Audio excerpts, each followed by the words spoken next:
اعوذ باللہ من الشیطان الرجیم بسم اللہ الرحمن الرحیم۔ آیت نمبر 190، ایک آیت ہم نے پڑھ لی تھی کل۔ وَقَاتِلُوا فِي سَبِيلِ اللَّهِ الَّذِينَ يُقَاتِلُونَكُمْ وَلَا تَعْتَدُوا۔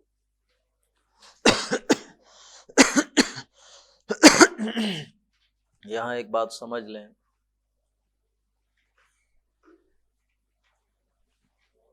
باقی جتنی بھی عبادات ہیں اسلام میں حج کے علاوہ، ان کے لیے کسی جگہ کی قید لازمی نہیں۔ نماز جہاں مرضی پڑھ لیں آپ، روزہ جہاں مرضی رکھ لیں، زکوٰۃ جہاں مرضی آپ دے دیں، کوئی جگہ کی بندش نہیں ہے۔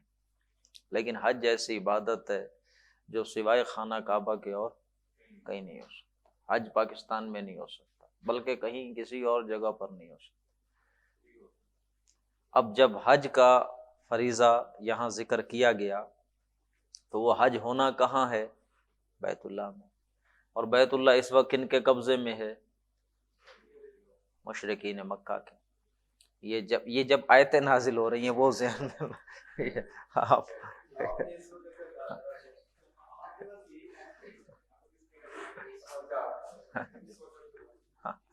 میرے منہ سے پھر لفظ صحیح ادا نہیں ہوئے۔ ٹھیک کہ اس وقت خانہ کعبہ مشرکین مکہ کے قبضے میں تھا، تو ظاہر ہے اس کو پہلے چھڑانا ہے، پھر ہی یہ فریضہ ادا کرنا ہے۔ تو اس کے لیے پہلے روزوں کا حکم آیا کہ اپنے اندر صبر پیدا کرو، اور پھر اب یہاں قتال کا حکم آ رہا ہے۔ وقاتلوا، اور قتال کرو، فی سبیل اللہ، اللہ کے راستے میں، الذین یقاتلونکم، ان لوگوں سے جو تمہارے ساتھ لڑائی کرتے ہیں، ولا تعتدوا، اور دیکھو زیادتی نہ کرو۔ زیادتی نہ کرنے کا مفہوم قتال کے ساتھ جب آئے تو اس کا یہی مفہوم ہوتا ہے جو محمد الرسول اللہ صلی اللہ علیہ وسلم نے بتایا کہ لڑائی کرتے وقت آپ نے بس انہی کے ساتھ لڑائی کرنی ہے جو آپ کے مد مقابل آئے، بچوں کو، عورتوں کو، بزرگوں کو، معذوروں کو۔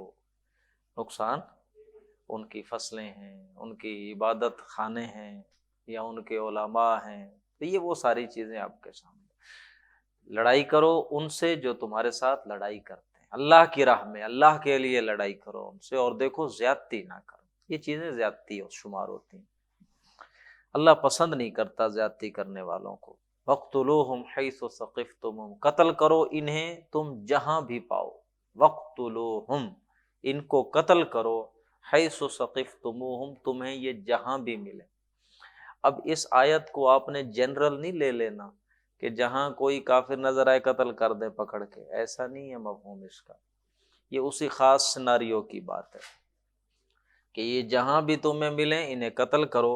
وَأَخْرِجُوهُمْ مِنْ حَيْثُ أَخْرَجُوكُمْ، اور انہیں نکالو وہاں سے جہاں سے انہوں نے تم کو نکال دیا تھا۔ کہاں سے نکالا؟ مکہ سے نکالا، اللہ کے رسول کو اور ان کے ساتھیوں۔ ان سے قتال کرو اور انہیں وہاں سے نکالو تاکہ وہ مکہ جو ہے، خانہ کعبہ جو ہے، ان سے پاک ہو جائے۔ آپ جانتے ہیں، آپ گیا پڑھیں گے بھی صحیح سورۃ توبہ میں آ کے، جب فتح مکہ ہو گیا تو اعلان کر دیا گیا اب جو مشرک ہیں وہ یہاں نہیں رہ سکتے۔ 4 ماہ کا وقت دے دیا گیا اور پھر قتل عام کر دیا جائے گا جو یہاں نظر آیا، اور واضح کر دیا گیا کہ انما المشرکون نجس فلا يقربوا المسجد الحرام بعد عامهم هذا، اس سال کے بعد یہ نہ آئے مسجد حرام کے قریب۔ وہ بڑی سخت آیت ہے سورۃ توبہ، اسی لیے اس کے شروع میں بسم اللہ میں تو اللہ کی رحمت ہے۔ اس سورت کے آغاز میں یہ اعلان جنگ ہے کہ جہاں یہ ملے ان کے گردنیں اڑا دو، قتل کر دو، یہ یہاں اب کوئی نظر نہیں آنا چاہیے۔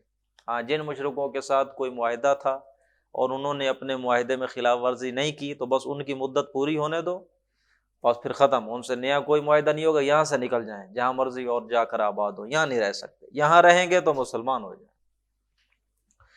والفتنة اشد من القتل، اور تمہارے دل میں یہ بات نہیں آنی چاہیے کہ خون ریزی تو بری بات ہے، تو یہ ایسا نہیں ہے۔ جو فتنہ ہے، فتنے سے مراد ایسے حالات پیدا کر دینا کہ جس میں خدائے وحدہ لا شریک کی ہی بندگی نہ کی جا سکے، یہ اس قتل سے زیادہ بڑا سخت کام ہے۔ جی کیسے؟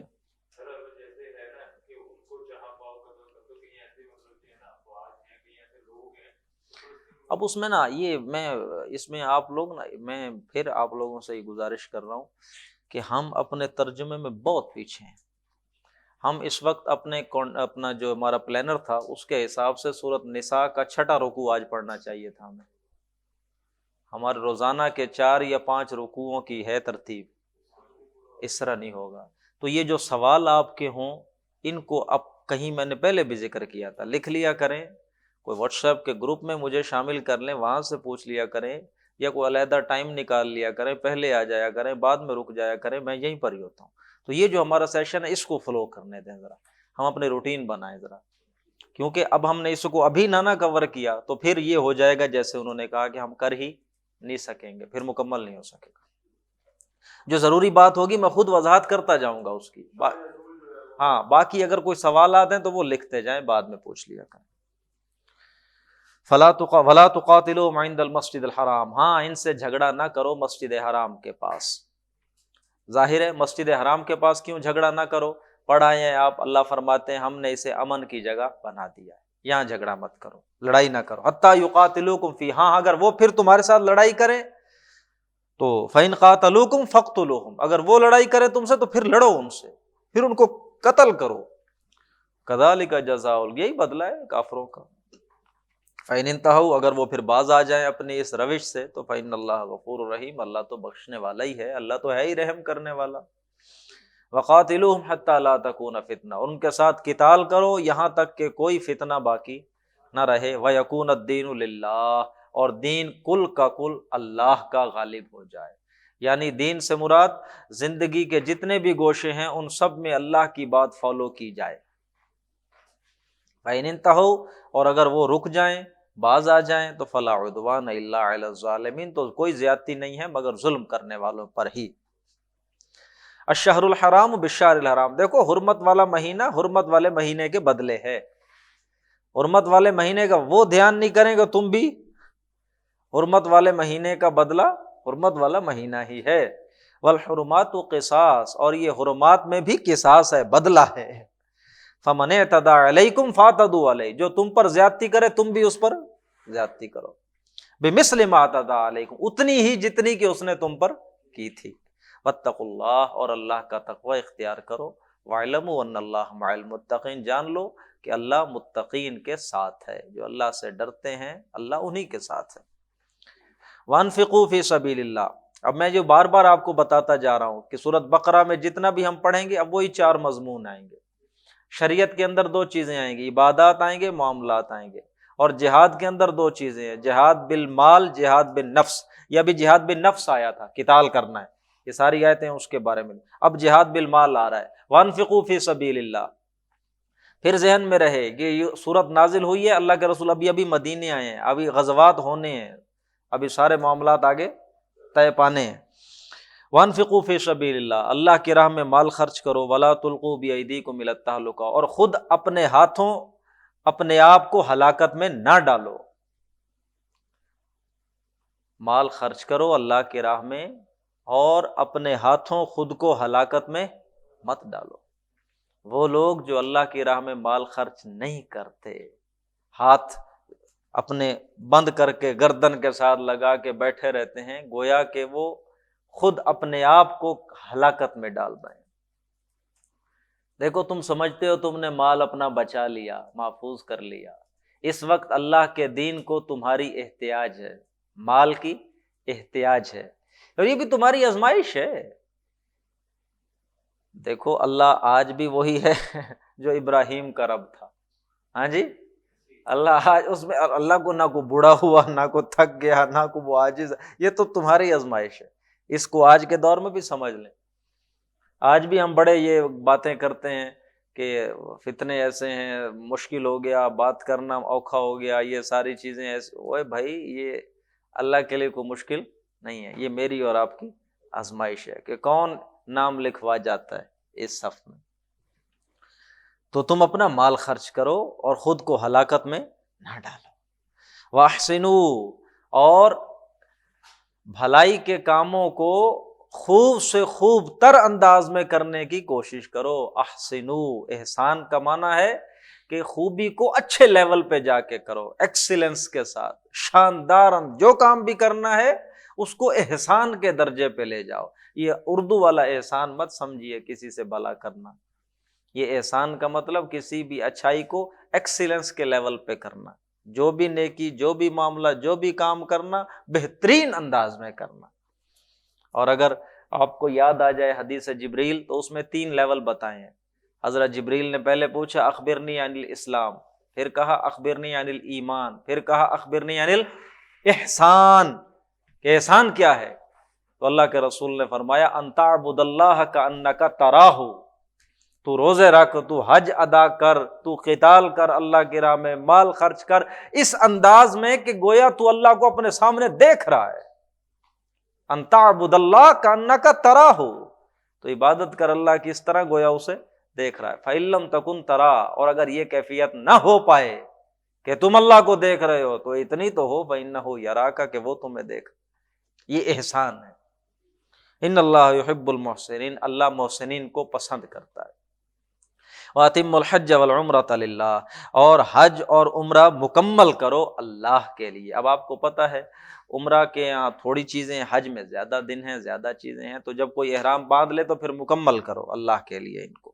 فَإِنْ أُحْصِرْتُمْ، اور اگر تمہیں روک لیا جائے، تمہیں اگر وہاں پہنچنے ہی نہ دیا جائے، تو فَمَا اسْتَيْسَرَ مِنَ الْهَدْيِ، تو جو کوئی بھی تمہارے پاس میسر ہو قربانی میں سے وہ پیش کر دو۔ یہ جیسے ہو گیا تھا سن 6 ہجری میں۔ سن 6 ہجری میں اللہ کے رسول اپنے صحابہ کو لے کر گئے ہیں عمرہ کرنے کے لیے، تو راستے میں روک لیا گیا۔ پھر صلح حدیبیہ ہوئی کہ آپ اگلے سال آئیے گا، ابھی آپ کو اجازت نہیں ہے جانے کی۔ جب یہ صورت نازل ہو رہی ہے، اس سے 5 سال بعد جب یہ جانے لگے تو روک دیا گیا۔ پہلے حکم آ رہا ہے کہ اگر تم روک دیے جاؤ، وہاں تمہیں جانے ہی نہ دے کوئی، تو جو تم قربانی کا جانور ساتھ لے کر جا رہے ہو، تو بس جو بھی تمہارے پاس ہو وہ پیش کر دو۔ وَلَا تَحْلِقُوا رُؤُوسَكُمْ حَتَّى يَبْلُغَ الْهَدْيُ مَحِلَّهُ، اور دیکھو اپنے بال نہ منڈواؤ یہاں تک کہ تمہاری ہدی جو ہے قربانی اس جگہ تک پہنچ نہ جائے جہاں اس نے پہنچنا ہے۔ معاملہ کیا تھا کہ دیکھو اگر تمہیں وہیں پر روک لے کوئی کہ آگے جانے ہی نہ دے، تو جو تم اپنے ساتھ قربانی کے جانور لے کے چلے ہو وہ یا تو وہیں قربان کر دو، یا دوسرا طریقہ یہ ہے کہ وہ جانور آگے بھیج دو، وہ جانور کو نہیں روکیں گے کہ وہ اپنی جگہ پر ہی جا کے قربان ہو، خانہ کعبہ کے پاس ہی۔ وہ تو گوشت تو انہی نے کھانا ہے، وہ جانور آرام سے جانے دیں گے، جانوروں کو کوئی مسئلہ نہیں ہے۔ اور جب تک جانور تمہارا اس جگہ تک پہنچ نہ جائے اپنے بال نہ منڈواؤ۔ یہ تھوڑا سا اختلاف ہے، فقہاء حنفیہ کے نزدیک یہ ہے کہ وہیں پر ہی اپنا جانور ذبح کر دو، اور باقی ائمہ اکرام کے نزدیک یہ ہے کہ اپنا جو بھی قربانی کا جانور ساتھ لائے ہو انہی کو آگے جانے دو، تاکہ وہ قربان گاہ جہاں جا کر اس نے ذبح ہونا تھا یوم النحر کو، تو وہیں ذبح ہو، اور تم بس اندازہ لگا لو کہ جب تک کہ وہ جانور وہاں پہنچ جائے یا پہنچ نہیں جاتا تب تک اپنے بال نہ منڈواؤ۔ فمن کان منکم مریضا، تو جو کوئی ہو تم میں سے مریض، او بہ اذی من رأسہ، یا اس کے سر میں کوئی تکلیف ہو، ففدیۃ من صیام او صدقۃ او نسک، تو وہ پھر بال اپنے کٹوا لے، لیکن اس کا پھر اسے فدیہ دینا پڑے گا۔ فدیہ کیا ہوگا؟ روزے رکھے گا، او صدقۃ، یا صدقہ کرے گا، صدقہ ایک بکری کا ہوگا، او نسک، یا اس طرح کی چیز صدقہ کر دے یا قربانی کر دے۔ روزے یہاں 6 رکھنے کا حکم دیا اللہ کے رسول نے۔ دیکھو جب تک وہ وہاں پہنچ نہ جائے اپنے بال نہ منڈواؤ، اور اگر کسی کو تکلیف ہو جائے تو وہ بال منڈوا لے، لیکن پھر اس کا فدیہ دے، 6 روزے رکھ لے، یا صدقہ دے دے، یا کوئی قربانی کا ایک اور جانور پیش کر دے۔ وَإِذَا أَمِنْتُمْ، یہ تو پیچھے کیفیت تھی کہ اگر تمہیں روک لیا جائے تو، جو اب تک جو ہم نے پڑھا وہ یہ تھا کہ تمہیں اگر کوئی وہاں جانے نہ دے، تم روک لیے جاؤ تو پھر یہ کرنا ہے۔ لیکن اب فَإِذَا أَمِنْتُمْ، پھر جب تم اب امن کی حالت میں آ جاؤ، اب تمہیں آنا جانا کوئی مسئلہ نہ ہو، تو فَمَن تَمَتَّعَ بِالْعُمْرَةِ إِلَى الْحَجِّ، تو جو کوئی بھی شخص ارادہ کر لے عمرہ کے ساتھ حج کرنے کا، فَمَا اسْتَيْسَرَ مِنَ الْهَدْيِ، تو اس کو بھی جو میسر ہو قربانی میں سے وہ پیش کر دے۔ فمن لم یجد، اور جس کے پاس قربانی نہ ہو، فصیام ثلاثۃ ایام فی الحج، وہ 3 روزے رکھے حج کے دنوں میں، وسبعۃ اذا رجعتم، اور 7 روزے رکھے جب لوٹ آئے۔ اس کو بھی سمجھ لیں، آپ کو شاید نہ پتہ چلا ہو کہ جو شخص ارادہ کر لے عمرے کے ساتھ حج کرنے کا، یہ اجازت دی ہے اللہ رب العزت نے امت محمد صلی اللہ علیہ وسلم کو، تھوڑا ہلکا کر دیا معاملہ۔ مکہ میں اہل عرب کے ہاں یہ بات بڑی معیوب سمجھی جاتی تھی،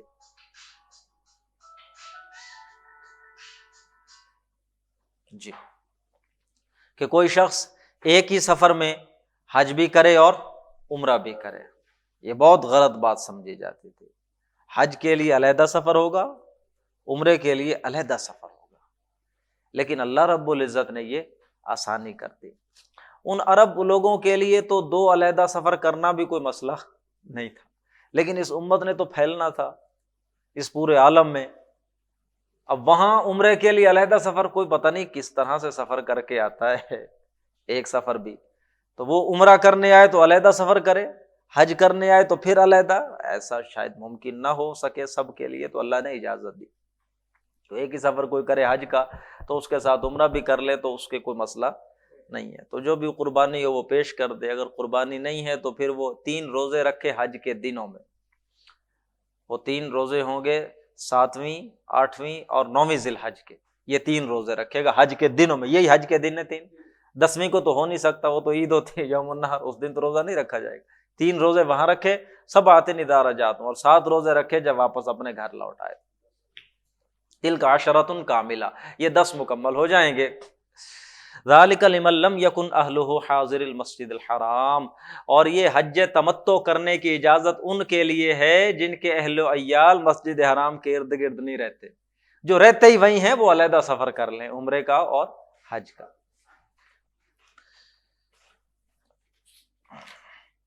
واتقوا اللہ واعلموا، اللہ کا تقوی اختیار کرو اور جان لو اللہ بڑی سخت پکڑ والا ہے۔ الحج اشہر معلومات، حج کے مہینے جو ہیں وہ معلوم ہیں، حج کے مہینے معلوم ہیں۔ فمن فرض فیہن الحج، جو شخص فرض کر لے ان مہینوں میں حج کرنا، فرض کر لے سے مراد کیا ہے کہ جو شخص نیت کر لے ان مہینوں میں حج کرنے کی، نیت بھی کرنے کا، کہ نیت کیسے پتہ چلتا ہے کہ نیت ہو گئی حج کی؟ احرام باندھ لے، تو جو شخص بھی حج کا احرام باندھ لے، فلا رفث ولا فسوق، تو پھر رفث نہیں ہونا چاہیے۔ رفث ہم نے کل ہی پڑھا ہے، احل لکم لیلۃ الصیام الرفث، تمہارے لیے حلال کر دیا گیا روزے کی راتوں میں رفث، بیویوں کے ساتھ تعلق زن و شو قائم کرنا۔ تو جو شخص حج کا احرام باندھ لے، حج فرض کر لے ان مہینوں میں، تو فلا رفث، پھر کوئی شہوت کی بات نہیں ہونی چاہیے۔ اب ظاہر ہے میاں بیوی اکٹھے حج کر رہے ہیں تو اس میں یہ پھر چیزیں نہیں ہونی چاہیے حالت احرام میں۔ ولا فسوق ولا جدال، احرام باندھا ہوا ہے حج کے لیے تو پھر اللہ کی نافرمانی، فسق و فجور بھی نہیں ہونا چاہیے، فسوق بھی منع ہے، نافرمانی منع ہے۔ ولا جدال، اور جھگڑا بھی نہیں کرنا۔ ظاہر ہے اتنا بڑا مجمع لگتا ہے اور لوگ سفر بھی اکٹھے کرتے ہیں، وہاں بھی ایک جمع غفیر ہوتا ہے تو لوگوں کے پارے بڑی جلدی چڑھ جاتے ہیں، ظاہر ہے کوئی اوپر نیچے ہو جاتی ہیں 7 چیزیں اٹھتے بیٹھتے، تو ولا جدال فی الحج، تو کوئی جھگڑا بھی نہیں کرنا، ذرا سکون کے ساتھ رہنا ہے۔ یہ بھی اللہ کی شان ہے، کرونا نے آ کے کچھ چیزیں کی ہیں کم وگرنہ یہ اللہ معجزات میں سے تھا۔ 30 لاکھ 35 لاکھ لوگ اکٹھے ہوتے ہیں، کوئی جھگڑا نہیں ہوتا۔ اتنے بڑے مجمع میں جھگڑے کا نہ ہونا یہ معجزے سے کم نہیں ہے۔ یہ تو بس ہمیں چور اچکوں نے بھی کوئی تھوڑا بہت آنا جانا شروع کر دیا، وگرنہ وہاں کوئی ایسی بات ہی نہیں، لوگ بڑے پرامن انداز میں کر رہے ہوتے ہیں۔ وَمَا تَفْعَلُوا مِنْ خَيْرٍ يَعْلَمْهُ اللَّهُ، اور جو کوئی بھی تم کرو گے نیکی کے کاموں میں سے، خیر میں سے، جو کچھ بھی تم کرو گے، يَعْلَمْهُ اللَّهُ، اللہ اسے جانتا ہے۔ جو بھی نفل شفل پڑھو گے، جو بھی نیکی کرو گے، اللہ کے علم۔ وَتَزَوَّدُوا، اور دیکھو زاد راہ بھی لے لو، حج کے لیے جانے لگو، احرام باندھ لو تو پھر زاد راہ بھی اپنا اس کا بھی انتظام کر لو، زاد راہ بھی ساتھ لے جاؤ۔ فَإِنَّ خَيْرَ الزَّادِ التَّقْوَىٰ، اور سب سے بہترین زاد راہ کیا ہے؟ تقویٰ ہے۔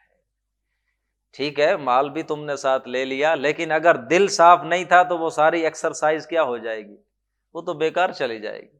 سب سے بہترین زادرہ کیا ہے؟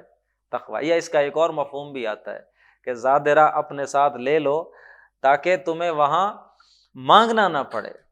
بہترین زادرہ یہ ہے کہ تاکہ تمہارے تقوی کے ساتھ وہاں چلو، بچ کر، مانگنے سے بچ کر وہاں اپنا پورا معاملہ کر سکو۔ تو بہت بری حرکت ہو جائے گی کہ یہاں سے تم کچھ لے نہیں گئے، وہاں اپنا مانگ کے کر رہے ہو سارا یہ کام۔ اگر تمہارے پاس پیسے ہیں ہی نہیں تو حج تم پہ فرض بھی نہیں، تو کرو ہی نا، کیا ضرورت ہے خام خواہ چندے لے کر جانے کی؟ تو یہ چیزیں پسندیدہ نہیں۔ واتقون یا اولی الالباب، اے ہوش مندو میرا تقوی اختیار کرو، مجھ سے ڈرو۔ لیس علیکم جناح، کوئی حرج نہیں ہے تم پر، ان تبتغوا فضلا من ربکم، کہ تم اپنے رب کا فضل تلاش کرو۔ فضل سے مراد آپ جانتے ہیں قرآن میں کیا ہوتا ہے؟ قرآن میں جب فضل کا لفظ آئے تو اس سے مراد کیا ہوتا ہے موسٹلی؟ نہیں، فضل آتا ہے رزق کے معاملے میں۔ دیکھیے اللہ جسے کمائی کہتا ہے، ہم کسے کمائی کہتے ہیں؟ پیسوں کو۔ یہ جو رزق ہے، پروویژن، سسٹیننس، ہم اسے کمائی سمجھتے ہیں، اللہ اسے کمائی نہیں کہتا، اللہ اسے اپنا کیا کہتا ہے؟ فضل کہتا ہے۔ یہ جو کچھ تمہیں ملتا ہے ہمارا فضل ہے۔ وہ تم ذہن میں لاؤ نا، وہ آیت سورۃ جمعہ کی آخر میں جو ہے، یا ایھا الذین آمنوا اذا نودی للصلاۃ من یوم الجمعۃ فاسعوا الی ذکر اللہ وذروا البیع ذلکم خیر لکم ان کنتم تعلمون فاذا قضیت الصلاۃ، نماز جب ہو جائے، فانتشروا فی الارض، پھیل جاؤ زمین میں، وابتغوا من فضل اللہ، کیا تلاش کرو؟ اللہ کا رزق۔ یہ اللہ کو، یہ تمہیں جو کوئی بھی کمائی حاصل ہوتی ہے، جتنے پیسے ملتے ہیں، جتنے ایسٹ بنتے ہیں، یہ تمہاری کمائی نہیں ہے، یہ اللہ کا، بھائی اس نے مہربانی کی ہوئی ہے، وہ چاہے تمہیں کک نہ ملے۔ اور یہ جو کمائی جسے ہم کہتے ہیں، اللہ کے ہاں کمائی ہے اعمال کی۔ جو کچھ بھی انہوں نے کمایا، اچھے اعمال کمائے، یا وہ ہے ہماری کمائی جسے اللہ کمائی کہتا ہے۔ کسب سیئات کسب حسنات، اچھے اعمال کی کمائی یا برے اعمال، یہ تو اللہ کا فضل ہے۔ یہ تمہاری، تم سمجھتے ہو محنت سے کمایا، تمہاری مت ماری ہوئی ہے، تم جتنی مرضی محنت کر لو، اللہ کا فضل نہ ہو، وہی ڈھاک کے 3 پات رہیں گے، تمہارے ہاتھ کیا آئے گا؟ 10 PhD کر لو، مزدوری رہو گے، کچھ نہیں ملے گا۔ تمہارے کزن کو، وہ بزنس مین ہے، بہت کما لیتا ہے، تم جتنی مرضی محنت کر لو، اللہ فضل نہ کرے، تمہیں کیا ملنا ہے؟ یہ تمہاری کمائی نہیں ہے، یہ اللہ کا فضل ہے۔ تم پر کوئی حرج نہیں ہے کہ تم اللہ کا فضل تلاش کرو۔ پاکستان سے جا رہے ہو حج کرنے تو ساتھ کوئی یہاں مال لے جاؤ تجارت کے لیے، وہاں بیچ کے نفع کما لو، کوئی حرج نہیں ہے اس میں۔ فَإِذَا أَفَضْتُم مِّنْ عَرَفَاتٍ، اور جب تم لوٹو عرفات سے، فاذکروا اللہ، تو پھر اللہ کا ذکر کیا کرو، عند المشعر الحرام، مزدلفہ کے پاس۔ مشعر حرام مزدلفہ، یہ حج کے مناسک ہیں۔ پہلے آپ مینا جاتے ہیں، پھر وہاں سے آپ عرفات آتے ہیں، اور پھر عرفات سے مغرب کے وقت تک نکلتے ہیں، مزدلفہ آ کے نماز پڑھتے ہیں۔ تو اللہ کا ذکر کیا کرو مشعر حرام کے پاس۔ وَاذْكُرُوهُ كَمَا هَدَاكُمْ، اور اس کا ذکر اس طرح کرو جس طرح اس نے تمہیں سکھایا، جیسے اس نے تمہیں ہدایت دی۔ وَإِن كُنتُم مِّن قَبْلِهِ لَمِنَ الضَّالِّينَ، اور اس سے پہلے تم گمراہ تھے۔ ثُمَّ أَفِيضُوا مِنْ حَيْثُ أَفَاضَ النَّاسُ، اور پھر لوٹو تم وہاں سے جہاں سے لوٹتے ہیں لوگ۔ دیکھو حج کا سب سے اہم جو ہے مقام، وہ ہے عرفہ کا قیام۔ حج کی سب سے اہم چیز کیا ہے؟ یوم عرفہ کا قیام ہے۔ باقی مناسک رہ بھی جائیں، عرفہ کا قیام ہو جائے، حج ہو گیا۔ باقی سارے مناسک ہو گئے، عرفہ کا قیام رہ گیا، حج۔ سب سے اہم چیز یہ ہے۔ مکہ والے کیا کرتے تھے؟ مینا میں ہی ٹھہرتے تھے، وہیں قیام کرتے تھے، اور یہ عرفہ جا کے لوٹنا یہ باقیوں کے لیے ہے، ہمارے لیے نہیں ہے۔ ہم مکہ کے، ہماری شان میں وہ ہم نے بس یہیں قیام کرنا ہے، مکہ میں، مینا میں ہی۔ تو یہ باقی جو غیر باہر سے آئے ہوئے لوگ ہیں، یہ عرفہ کا قیام کر کے آئیں گے۔ اللہ رب العزت ان کی اس عادت کی نفی کر رہے ہیں، ان کی اس سوچ کی۔ ثم افیضوا من حیث افاض الناس، پھر تم بھی لوٹو وہاں سے جہاں سے لوٹتے ہیں لوگ۔ واستغفر اللہ، اور اللہ سے مغفرت طلب کرو، ان اللہ غفور الرحیم، اللہ بخشنے والا رحم کرنے والا ہے۔ فاذا قضیتم مناسککم، اور پھر جب تم پورے کر لو اپنے مناسک، فَاذْكُرُوا اللَّهَ كَذِكْرِكُمْ آبَاءَكُمْ، پھر تم اللہ کا ذکر کرو جیسے اپنے آباء و اجداد کا ذکر کرتے ہو۔ یہ ان کی روایت تھی، مینا میں اکٹھے ہو جاتے تھے، جہاں بھی چار لوگ اکٹھے ہوں، آج بھی دیہاتیوں کی یہ ریت ہے، جہاں بھی اکٹھے ہو جائیں گے نا چار دیہاتی، تو اپنے بڑوں کے قصے باتوں باتوں میں چھیڑ دیں گے اور پھر بڑی باتیں ہوں گی۔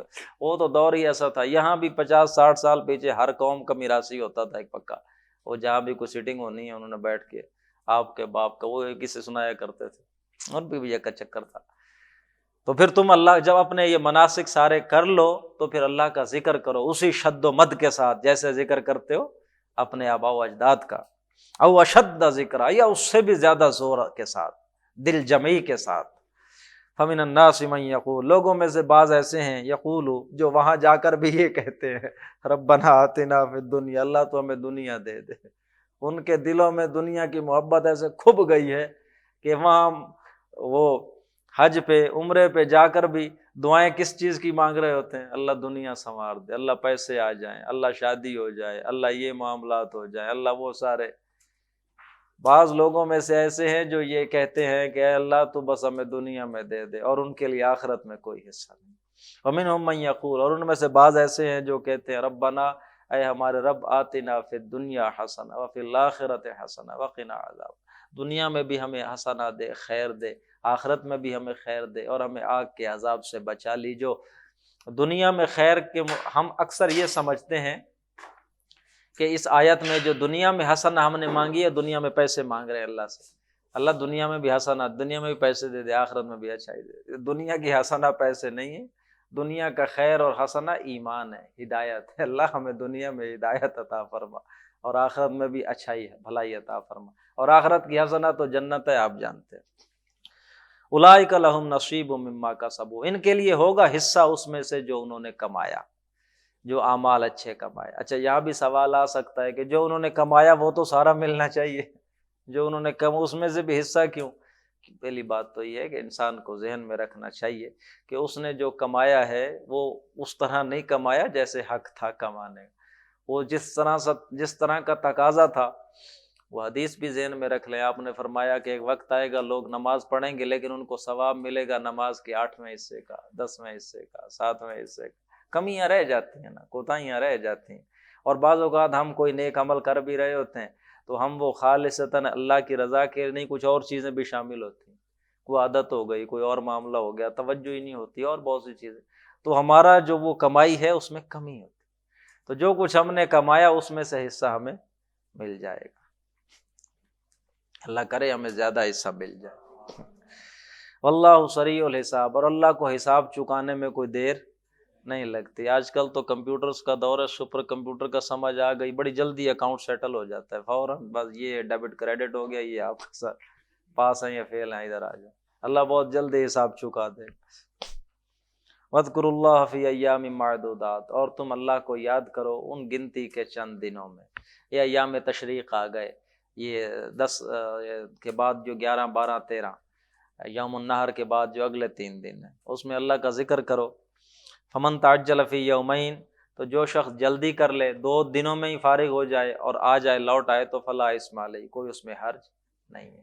فمن تاخر، اور جو کوئی پیچھے رہ جائے، دیر کرے، 3 دن پورے کر لے، تو اس پہ بھی فلا اسم علیہ، کوئی حرج۔ لمن اتقی، اصل چیز کیا ہے؟ تقوی ہونا چاہیے۔ جو شخص 2 دن میں آ گیا اللہ کا ذکر کر کے لیکن دل اس کا پاک صاف تھا، اللہ کا ڈر اس کے دل میں تھا، تو کوئی مسئلہ نہیں۔ اچھا ادھر تو جو تیسرے دن وہاں رہا اس نے بھی، اب بعضوں کا تیسرے دن والا جو تھا اس نے تیسرے دن ہمیں فضول حرکتیں کرنی شروع کر دی، دل اس کا اکتا چکا تھا، تو اس کے تیسرے دن کا کوئی فائدہ؟ اصل تو فائدہ اس کو ہوگا جس کے دل میں تقوی ہے، وہ بھلے 2 دنوں میں ہو جائے یا بھلے تیسرے دن بھی تقوی والا ہے تو بھی فائدہ ہوگا۔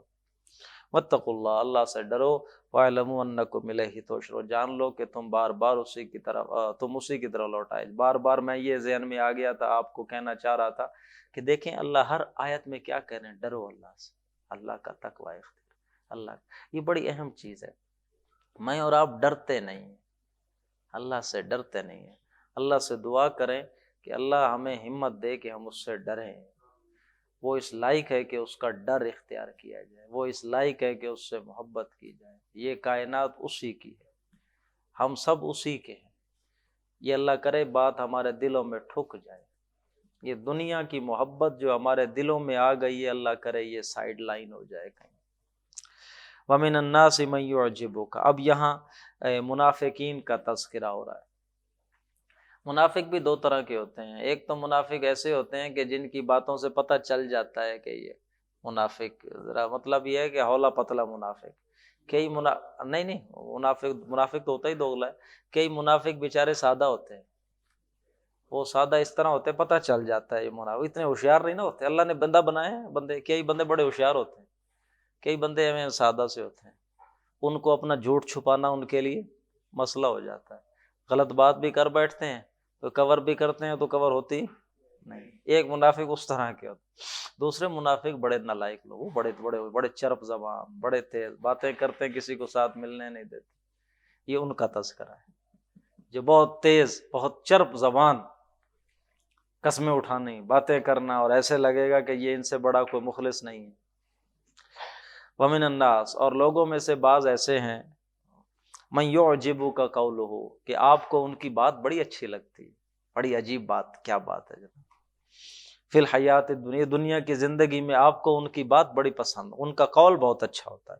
وَيُشْهِدُ اللَّهَ عَلَى مَا فِي قَلْبِهِ، اور وہ بات کرتے کرتے اللہ کو بھی ساتھ گواہ ٹھہراتا رہتا ہے، اللہ گواہ ہے اس بات پہ، اللہ گواہ ہے اس بات پہ، اللہ جانتا ہے میں تو جو بات کہہ رہا ہوں، یہ اس کا انداز ہے، اللہ کو بھی گواہ ٹھہراتا رہتا ہے اپنے ساتھ ہر بات پہ، قسمیں بھی اٹھا رہا۔ وَهُوَ أَلَدُّ الْخِصَامِ، اور حالت کیا ہے کہ وہ شدید دشمن ہے، الد بہت شدید، خصام دشمن کے بہت سخت جھگڑالو، بہت شدید دشمن۔ وَإِذَا تَوَلَّى سَعَىٰ فِي الْأَرْضِ، اور جب وہ منہ موڑتا ہے جاتا ہے زمین میں تو فساد پھیلاتا ہے، لِيُفْسِدَ فِيهَا وَيُهْلِكَ الْحَرْثَ، اس لیے تاکہ وہ فتنہ برپا کر دے اس زمین میں، وَيُهْلِكَ الْحَرْثَ وَالنَّسْلَ، اور وہ تباہ کرتا ہے کھیتی کو اور نسل کو۔ ایویں جاتے جاتے فتنہ انگیز آدمی ایسا ہی ہوتا ہے، کسی کی کھیتی کو نقصان پہنچا دیا، کسی کے مال مویشی کو نقصان پہنچا دیا، وہ زمین میں جاتا ہوا یہ حرکتیں کرتا ہے۔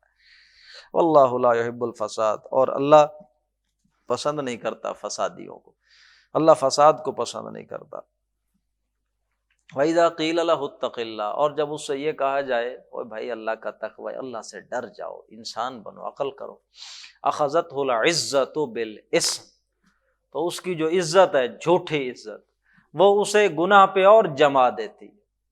اسے کہو کہ بھائی اللہ کا تقوی اختیار کر، اللہ سے ڈر جا، تو اس کی جھوٹی عزت اسے گناہ پہ اور جما دیتی ہے، چپکا دیتی ہے۔ فَحَسْبُهُ جہنم، تو اس کے لیے جہنم کافی ہے، وَلَبِئْسَ الْمِہَادُ، اور وہ بہت ہی برا ٹھکانہ۔ وَمِنَ النَّاسِ، یہ بھی قرآن مجید کا ایک انداز ہے، اللہ سائملٹینیس کنٹراسٹ پیش کرتا ہے، اللہ فوراً موازنہ پیش کرتا ہے، ایک طرف یہ لوگ ہیں، ایک طرف ایسے لوگ بھی ہیں۔ وَمِنَ النَّاسِ مَن يَشْرِي نَفْسَهُ ابْتِغَاءَ مَرْضَاتِ، لوگوں میں سے کچھ ایسے بھی ہیں جو اپنا آپ بیچ دیتے ہیں اللہ کی رضا جوئی کے لیے، صرف اللہ کی رضا چاہتے ہیں۔ واللہ رؤوف بالعباد، اور اللہ تو ہے ہی بندوں پر بڑا مہربان۔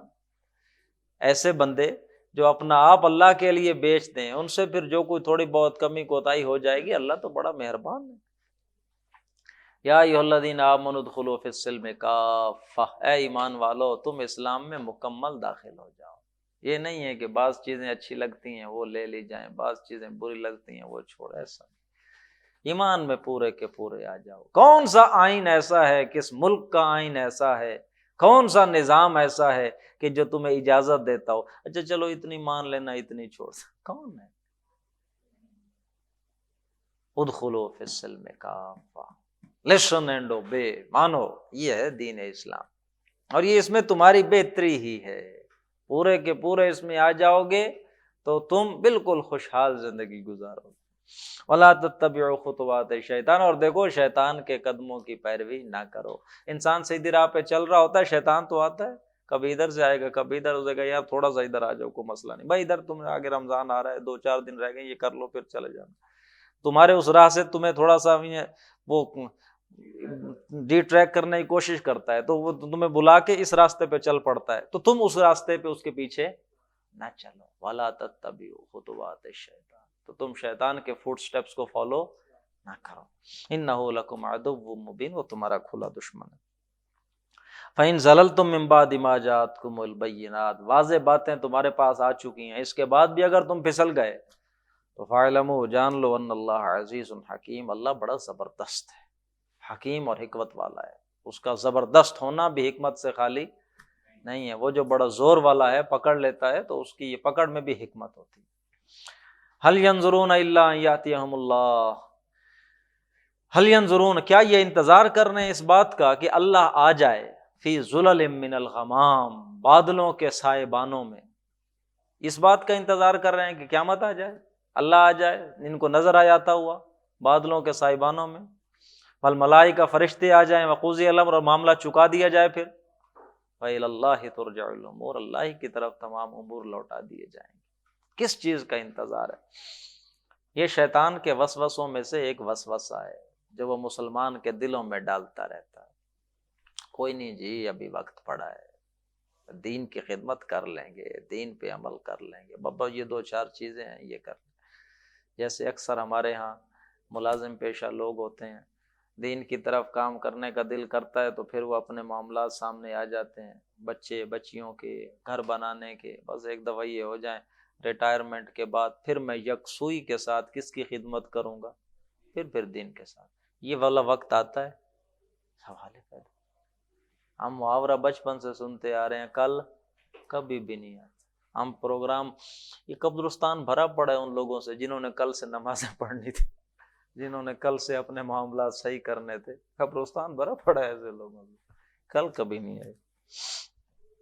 سل بنی اسرائیل، پوچھئے بنی اسرائیل سے ذرا، کم آتیناہم من آیۃ بین، ہم نے کتنی ان کو نشانیاں دی تھی. ومن یبدل نعمت اللہ، اور جو شخص بدل دے گا اللہ کی نعمت کو، من بعد ما جاءتہ، اس کے بعد کہ وہ اس کے پاس آئی تھی، تو فإن اللہ شدید العقاب، اللہ پکڑنے میں بڑا سخت ہے. زین للذین کفروا الحیات الدنیا، مزین کر دی گئی ہے کافروں کے لیے دنیا کی زندگی. دنیا کی زندگی کس کے لیے مزین کر دی گئی؟ آپ کے لیے، میرے لیے بھی مزین ہے؟ ذرا مجھے بتائیے سوچ کر. دنیا کی زندگی میرے لیے اور آپ کے لیے مزین ہے؟ ہمیں اچھی لگتی ہے؟ ہاں، دنیا کی زندگی مجھے اور آپ کو پسند آتی ہے؟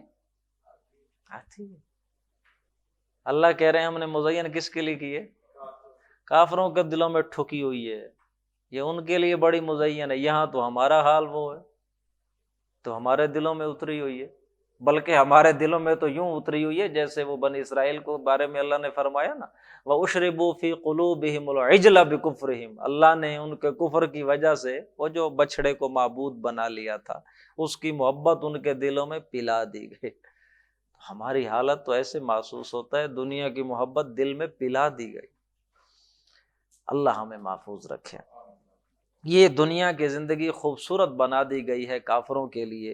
وَيَسْخَرُونَ مِنَ الَّذِينَ آمَنُوا، اور مذاق اڑاتے ہیں وہ ایمان والوں کا. وَالَّذِينَ اتَّقَوْا فَوْقَهُمْ يَوْمَ الْقِيَامَةِ، اور جو اہل تقوی ہیں یہ قیامت والے دن ان سے اوپر ہوں گے. وَاللَّهُ يَرْزُقُ مَن يَشَاءُ بِغَيْرِ حساب، اور اللہ جسے چاہے گا بغیر حساب رزق دے گا. یہ جنت کا ذکر ہے، بغیر حساب اللہ دے گا. کان الناس امت، یہ اب ایک اور خوبصورت آیت آ گئی. میں آپ کو بار بار بتا رہا ہوں کہ ان آیات میں، ان صورتوں میں، یہ جو سورۃ بقرہ کا سیکنڈ ہاف ہے، اس میں مسائل تو چل ہی رہے ہیں، بیچ میں لمبی آیتیں آ جاتی ہیں اور خوبصورت پھول آ جاتے ہیں علم کے، حکمت کے. تو یہ ایک اور آیت آ گئی ہے، طویل آیت. اسے ڈاکٹر اسرار صاحب نے نام دیا آیت الاختلاف. پہلی آیت الآیات تھی، دوسری آیت البر تھی، یہ تیسری آیت الاختلاف. کان الناس امۃ واحدہ، لوگ پہلے ایک ہی امت تھے. ظاہر ہے آدم علیہ السلام کے اولاد، ایک نبی ایک ہی امت. فبعث اللہ، یہاں پھر کچھ الفاظ محذوف مان لیں کہ لوگ پہلے کیا تھے؟ ایک امت. ثم اختلفوا، پھر انہوں نے کیا کر لیا آپس میں؟ پھر اختلاف ہوا ان کے ہاں آپس میں. ظاہر ہے گمراہیاں پھر آ گئیں. آپ جانتے ہیں حابیل ایک بھائی تھا تو پھر دوسرا قابیل بھی ہو گیا، ایسے لوگ بھی ہو جاتے ہیں. تو پہلے تو لوگ ایک ہی امت تھے، پھر انہوں نے آپس میں اختلاف کیا، گمراہیاں آ گئیں ان میں، کچھ اس راہ چل پڑے، ڈی ٹریک ہو گئے.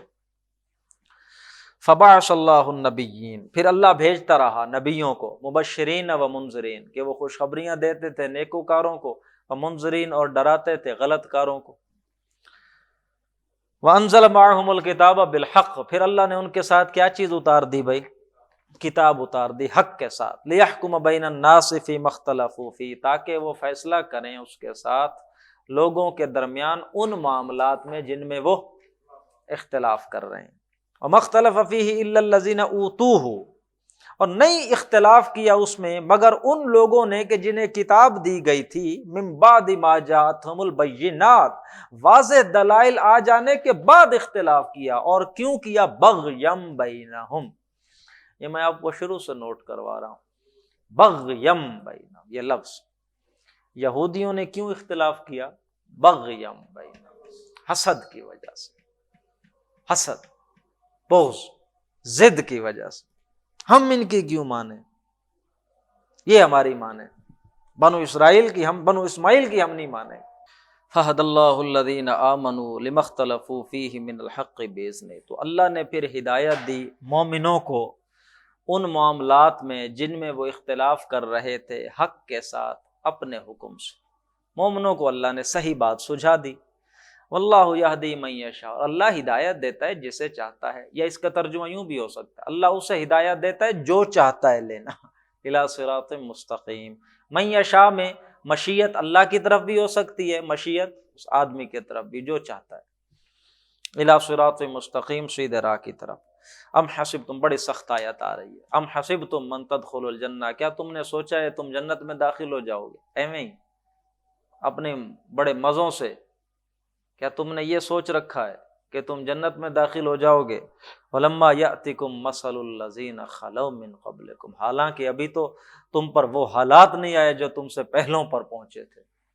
مَسَّتْهُمُ الْبَأْسَاءُ، ان کے پاس آئے تھے فقر و فاقہ، بھوک آئے، افلاس، ان کو بھوک پہنچی تھی، وَالضَّرَّاءُ، تکالیف پہنچی تھی، وَزُلْزِلُوا، اور وہ ہلائے گئے تھے، ہلا مارے گئے، جھنجھوڑا گیا تھا انہیں، حتیٰ اتنا جھنجھوڑا گیا کہ یہاں تک کہ یقول الرسول والذین آمنوا معہ، رسول اور اس کے ساتھ اہل ایمان پکار اٹھے، متی نصر اللہ، کب آئے گی اللہ کی مدد، الا آگاہ ہو جاؤ، ان نصر اللہ قریب، اللہ کی مدد قریب۔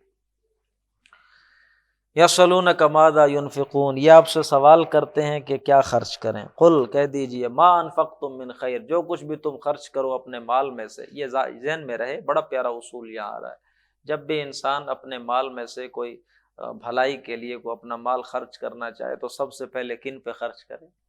اپنے والدین، قریبی رشتہ دار زیادہ حقدار ہیں۔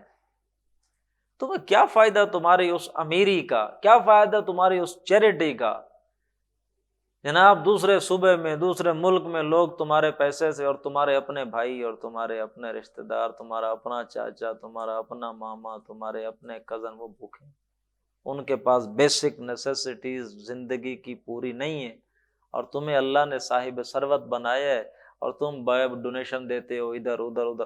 پہلا حق کن کا ہے پہچانو، جو کچھ بھی تم خرچ کرو اپنے مال میں سے تو خرچ کرو کن کے لیے؟ فللوالدین والاقربین والیتامی والمساکین وابن السبیل، ان کے لیے، وما تفعلوا من خیر فإن اللہ بہ علیم، اور جو کچھ بھی تم خرچ کرو گے خیر اپنے مال میں سے، اللہ اسے جانتا ہے۔ کتب علیکم القتال، یہ بڑی پیاری آیت ہے، کتب علیکم القتال وہو کرہ لکم، تم پہ قتال فرض کر دیا گیا اور تمہیں وہ ناپسند ہے، قتال تم پہ فرض کر دیا گیا، تمہیں وہ ناپسند ہے۔ وَعَسَىٰ أَن تَكْرَهُوا شَيْئًا وَهُوَ خَيْرٌ لَكُمْ، کیا عجب کہ کوئی ایسی چیز جسے تم ناپسند کرو، وَهُوَ خَيْرٌ لَكُمْ، اور وہ تمہارے لیے بہتر ہو، اور کیا عجب ہے کہ تم کسی چیز کو پسند کرو اور وہ تمہارے لیے نقصان دہ ہو۔ وَاللَّهُ يَعْلَمُ، اللہ جانتا ہے، وَأَنْتُمْ لَا تَعْلَمُونَ، تم نہیں جانتے، تمہیں اگر کوئی شے نہیں مل رہی باوجود تمہارے مانگنے کے، تو اللہ جانتا ہے وہ تمہارے لیے موافق نہیں، تم اللہ کی مشیت پہ راضی رہو، تمہارا کام تھا، بلکہ مانگنے کا بھی یہ طریقہ ہونا چاہیے کہ اللہ اگر تو جانتا ہے کہ یہ چیز میرے لیے فائدہ مند ہے تو اسے میرے لیے لکھ دے، تو اسے میرے پاس پہنچا دے، اور اگر تو جانتا ہے کہ یہ چیز میرے لیے نقصان دہ تو اسے مجھ سے دور کر دے۔ دعا مانگنے کا بھی یہی طریقہ، واللہ یعلم وانتم لا تعلمون، اللہ جانتا ہے تم نہیں جانتے۔ آج ماشاءاللہ ہم نے ذرا تیز پڑھ لیا، آج 3 رکوع ہو گئے۔ ہاں پہلے ہم رکوع پڑھ رہے تھے، تو ہمارا رفتار ہماری ہونی چاہیے کم از کم 5 رکوع، یہ انشاءاللہ ہو جائے گی، تھوڑا سا پیس بن جائے تو کوئی اتنا مسئلہ نہیں ہے، 5 رکوع ڈیلی پڑھیں گے تو یہ۔ اب جو آپ کی نیکسٹ اسائنمنٹ ہوگی وہ ذہنوں میں رکھ لیں کہ سورۃ بقرہ کے اندر جو مضامین آئے ہیں آپ نے وہ مجھے بتانے ہیں۔ میں نے آپ کو بتایا تفصیل سے، سورۃ بقرہ کو 2 ہافز میں ہم نے ڈیوائیڈ کیا۔ پہلا ہاف بنی اسرائیل سے ایڈریس کیا گیا، اس میں 18 رکوع تھے، ان کی آپ نے مجھے تقسیم بتانی ہے، میں نے بتائی تھی ورٹیکل، پہلے 4 پھر 10 پھر اگلے 4، ان کے مضامین بتانے ہیں آپ نے۔ پھر اگلے 22 رکوعوں میں میں بار بار بتا رہا ہوں کہ یہ 4 مضمون آئے ہیں ہاریزونٹل ترتیب کے ساتھ، شریعت کے 2 ہیں اور 2 جہاد کے ہیں، شریعت کے 2 عبادات اور معاملات، اور جہاد بالمال، جہاد بالنفس، قتال اور انفاق۔ تو یہ اگلے 22 رکوعوں کا یہ جو اب ہم پڑھ رہے ہیں جس میں امت محمد کو ایڈریس ہے صلی اللہ علیہ وسلم، یہ اسائنمنٹ آپ نے بنانی